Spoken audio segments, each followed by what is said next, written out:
Hola, mi nombre es Karen Díaz y soy estudiante de la Universidad San Francisco de Quito. Esta es una presentación de la clase de Cosmos con la profesora Ana Sevilla. El nombre de mi primera presentación es El camino de la evolución, basada en el libro El pulgar del panda por Stephen Jay Gould.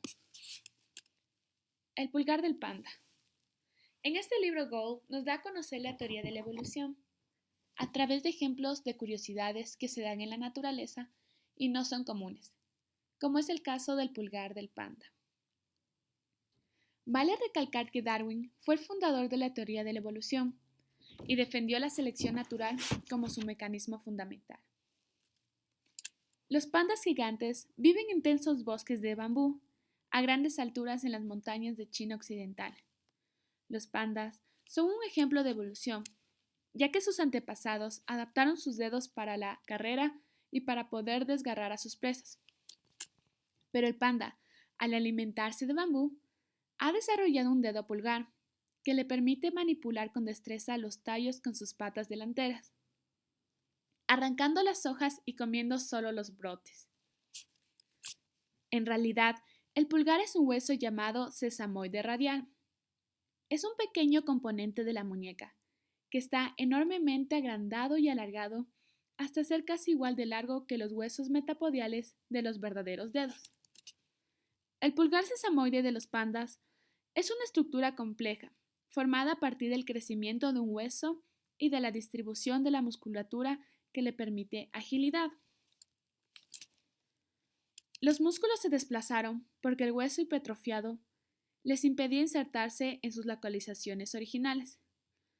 Además, en el pie del panda también existe la contrapartida del sesamoide radial, llamada sesamoide tibial, pero está menos hipertrofiada que la radial. La selección de un cambio en un elemento origina una modificación correspondiente en otros. Es decir, que el pulgar del panda es un buen ejemplo de evolución, debido a que los dedos del panda se especializaron en una función, pero más tarde no les servían para la manipulación de los tallos del bambú, y tuvieron que conformarse con el agrandamiento en el hueso de la muñeca, adaptándose así a su nuevo medio para poder sobrevivir. Darwin frente a Wallace. Darwin desarrolló la teoría de la selección natural en 1838, su libro titulado El origen de las especies. En 1858, Wallace le mandó una carta a Darwin diciendo que había desarrollado una teoría. Darwin se quedó anonadado por el gran parecido entre los dos trabajos. Aún así, ambos discrepaban en algunos detalles.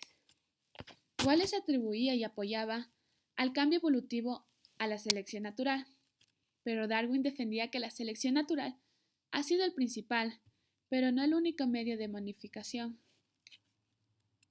e hizo hincapié a dos principios que llevan al cambio no adaptativo. El primero es que los organismos son sistemas integrales y un cambio adaptativo en una de sus partes puede llevar a modificaciones no adaptativas de otros caracteres. La segunda es que un órgano construido bajo la influencia de la selección para un papel específico puede ser capaz de realizar también otras funciones no seleccionadas para aquel órgano. El autor de este libro pone el ejemplo de que si una empresa compra el ordenador para realizar cuentas, no solo sirve para eso, también sirve para otras cosas, como para comunicarse, buscar información, etc. Selección sexual. Darwin proponía dos tipos de selección sexual. La primera es la competencia entre machos para obtener acceso a la hembra. He aquí dos ejemplos, cómo los venados y los tigres están peleando por ella. La segunda es la elección por parte de las hembras, es decir, que ellas tenían la decisión. Wallace aceptaba la primera opción, pero rechazaba la segunda. Wallace creía que todos los humanos tenían las mismas capacidades intelectuales innatas. Decía que el cerebro no podía ser producto de la selección natural, ya que siempre había tenido capacidades muy superiores a las necesarias para cumplir su función original. Pero Darwin Dice que la selección puede crear un órgano para una sola función, pero que además puede realizar más funciones. En medio de Darwin. En este capítulo nos explica el inductismo y el eurequismo. El inductismo es la posición que mantienen los científicos observadores y pacientes recolectores de información. Según los inductistas, una teoría nueva y significativa solo puede surgir de una firme base de datos. Según los ejemplos que tenemos aquí, la evolución del hombre y del caballo.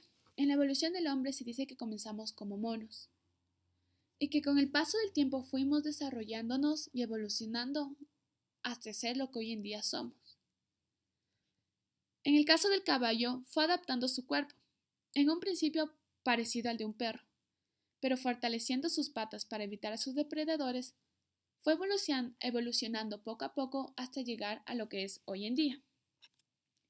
Según este punto de vista arquitectónico, cada dato es un ladrillo en una estructura construida sin planos, y el edificio completo sería la teoría. El eurequismo defiende que la creatividad es algo inefable, accesible tan solo a personas de genio. Surge como un rayo del cielo, pero estos rayos solo caen sobre unas pocas personas especiales. Todo esto más tarde se compara con la teoría de Darwin, la selección natural, que ni surgió por inducción elaborada a partir de datos de la naturaleza recogidos durante 5 años a bordo del Beagle, ni como la aparición de las ideas por casualidad, por una lectura de Malthus. Darwin siguió el camino en medio del inductismo y el eurequismo. Conclusiones. El pulgar del panda es un ejemplo claro de la evolución, ya que se adaptaron a su nuevo medio para poder sobrevivir y así desarrollando el pulgar. Wallace y Darwin comparten con la misma teoría, solo en algunos aspectos no coincidían, como es el de la reproducción sexual.